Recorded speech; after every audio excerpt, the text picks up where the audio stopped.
Selamat datang, salam solidaritas, salam persahabatan. Dalam video kali ini saya akan mencoba melakukan review isi buku yang berjudul Telikung Kapitalisme Global dalam Sejarah Kebangsaan Indonesia.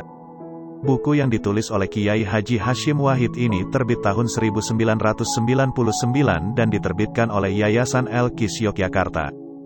Buku ini sangat menarik di tengah isu yang banyak menghampiri Indonesia saat ini. Bahkan buku ini sangat relevan jika kita ingin membahas sebuah cita-cita dan konsep dalam membangun Indonesia ke depan. Disadari maupun tidak, keberadaan Indonesia dan dinamika negara Indonesia hari ini adalah berkat peran kapitalisme global.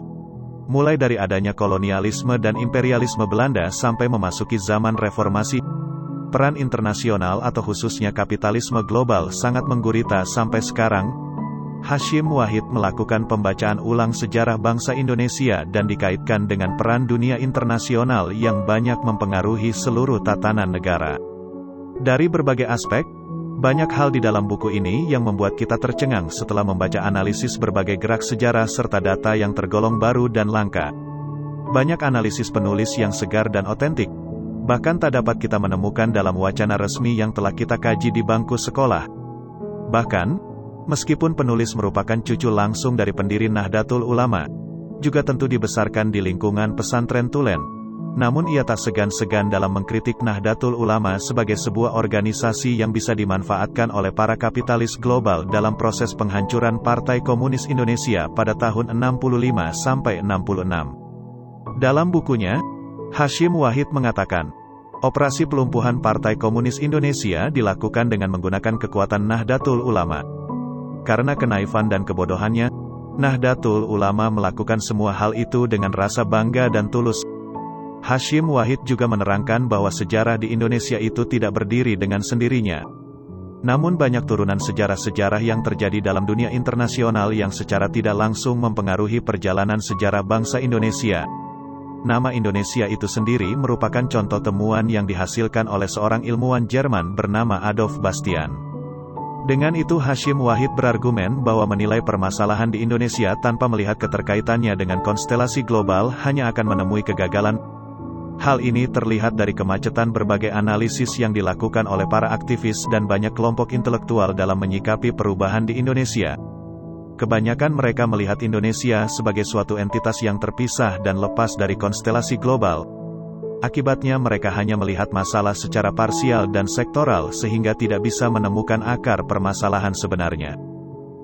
Baiklah, selanjutnya saya akan menjelaskan bagaimana pengaruh kapitalisme global sebelum kemerdekaan, pada masa kemerdekaan dan di masa reformasi, berdasarkan buku ini.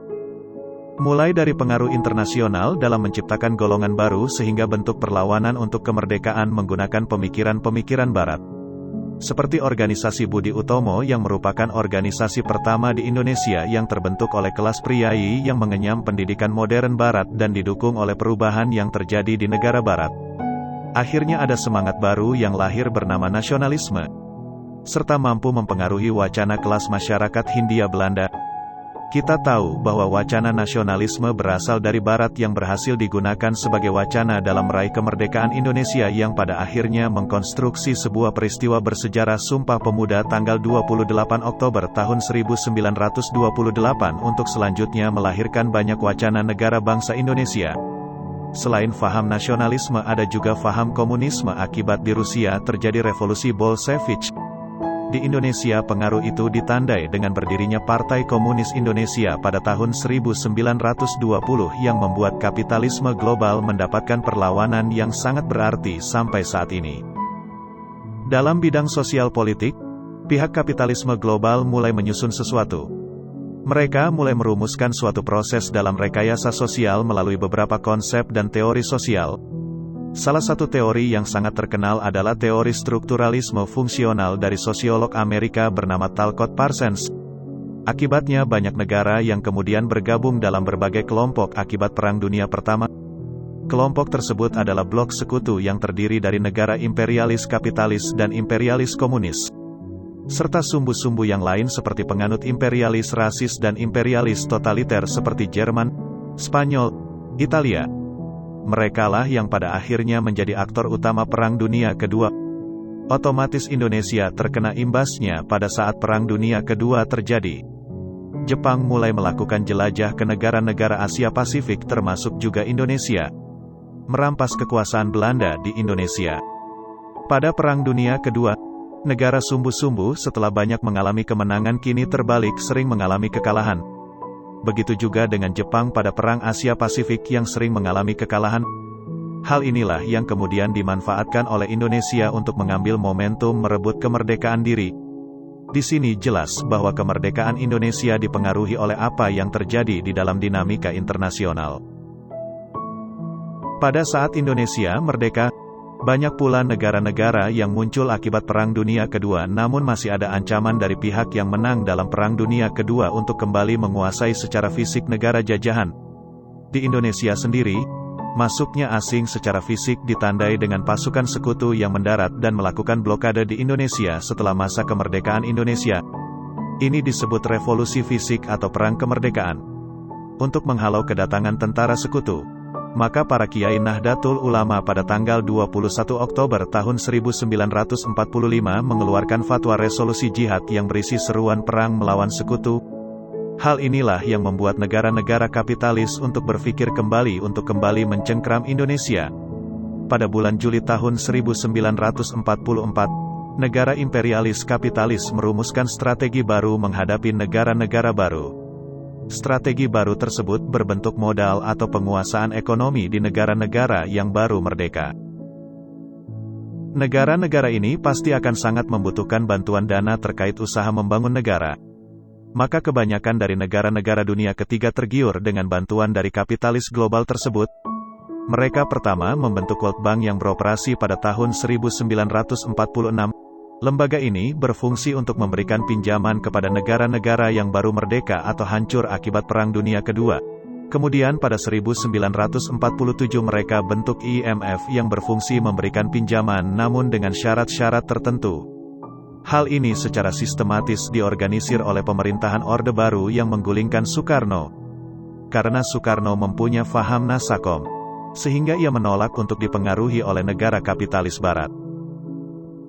Serta usaha Soekarno dalam menyatukan negara-negara dunia ketiga dalam Konferensi Asia Afrika pada tahun 1955 itu membuat pihak kapitalisme global meradang dan akhirnya merancang sebuah agenda rekayasa politik guna menjatuhkan Soekarno dengan membunuh Partai Komunis Indonesia sebagai partner Soekarno kala itu. Terjadilah peristiwa berdarah 65 dan setelahnya terjadi pembantaian atas orang-orang Partai Komunis Indonesia yang banyak dilakukan oleh militer dan ormas. Peristiwa ini merupakan dampak dari Perang Dingin antara pihak kapitalis atau Blok Barat yang dipimpin oleh Amerika Serikat dan dari Blok Timur atau komunis yang dipimpin Uni Soviet. Pihak kapitalis tidak menginginkan jika Indonesia ini akan menjadi negara komunis atau menjadi sahabat komunis. Jika hal itu terjadi maka negara-negara Asia Tenggara akan mengikuti dengan pengaruh Soekarno yang begitu besar dan atas dasar itulah Soekarno dipukul dan pengaruhnya coba dihilangkan dari teks sejarah bangsa Indonesia karena berlawanan dengan para pemodal dari Barat yang ingin menjajah Indonesia kembali. Naiknya Orde Baru membuat keran investasi begitu masif. Penjualan aset-aset negara kepada bangsa asing juga dilakukan. Sesuatu yang bertentangan dengan konsep Soekarno yang mengkampanyekan berdikari atau berdiri di kaki sendiri dalam bidang ekonomi, kedaulatan politik dan berkepribadian dalam kebudayaan. Orde Baru juga mulai hapus sejarah atau peran-peran Presiden Soekarno. Pada masa itu Orde Baru disetir oleh kekuatan kapitalis dengan semangat modernitas. Semua perangkat sosial harus diubah ke bentuk yang modern. Maka konsekuensinya yang tak sesuai dengan kaidah modern harus disingkirkan atau diubah sesuai kehendak Orde Baru.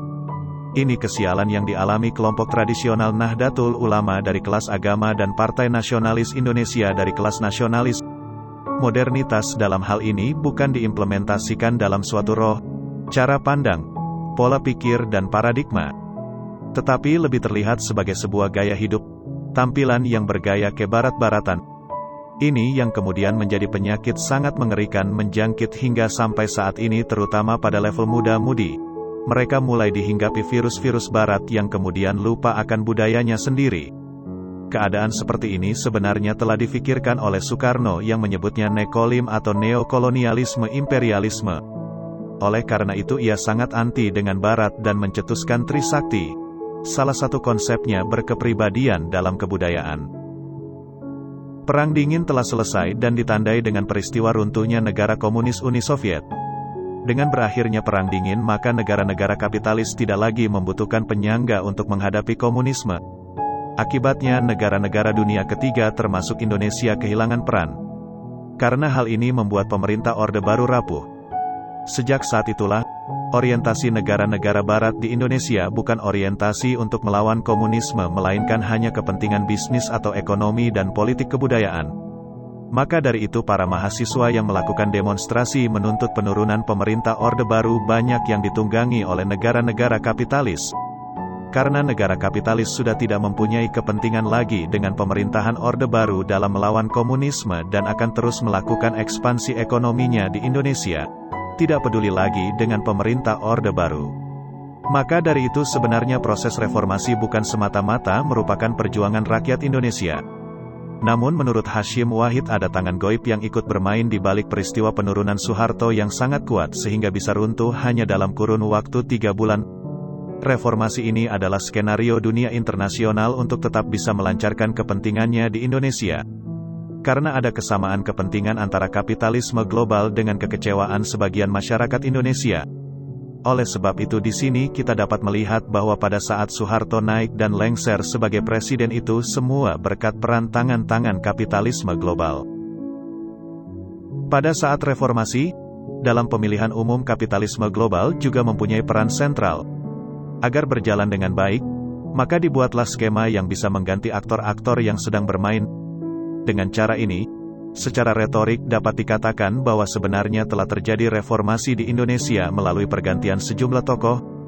Dalam rangka mewujudkan cita-cita tersebut, maka negara-negara barat menyokong pelaksanaan pemilu di Indonesia. Bila dilihat dari hasil pemilu yang ada, tampaknya hampir bisa dipastikan tidak terjadi perubahan kebijakan yang mendasar dalam sistem ekonomi dan politik Indonesia. Tokoh-tokoh yang akan naik dalam kepemimpinan masih didominasi oleh mereka yang mempertahankan wacana developmentalism modernism. Bahwa itu semua adalah penampakan semu demokrasi di mana terdapat partai-partai peserta pemilu, panitia pemilu, pengawas, para pemilih dan bahkan perkenalan yang menuntut diusutnya kecurangan-kecurangan dalam pemilu. Yang semua itu hanya melegitimasi demokrasi prosedural tanpa membahas substansi kedaulatan rakyat itu sendiri. Selain itu dengan adanya pengaruh kapitalisme global dalam perebutan perusahaan nasional yang kemudian dikuasai oleh modal internasional. Maka dalam hal ini kekuatan kekuasaan kapitalisme global di Indonesia tidak dapat dibendung lagi. Mereka memegang para pemimpin-pemimpin di Indonesia, maka akan dengan mudah untuk menancapkan agenda kapitalisme lebih luas di Indonesia. Itulah sebagian kecil keterkaitan kapitalisme global dalam sejarah kebangsaan di Indonesia. Dalam buku ini terdapat contoh-contoh yang lebih banyak yang bisa digali dan diolah. Dengan analisa kritis penulis, membuat buku ini sangat penting untuk dibaca dan dikaji semua kelas.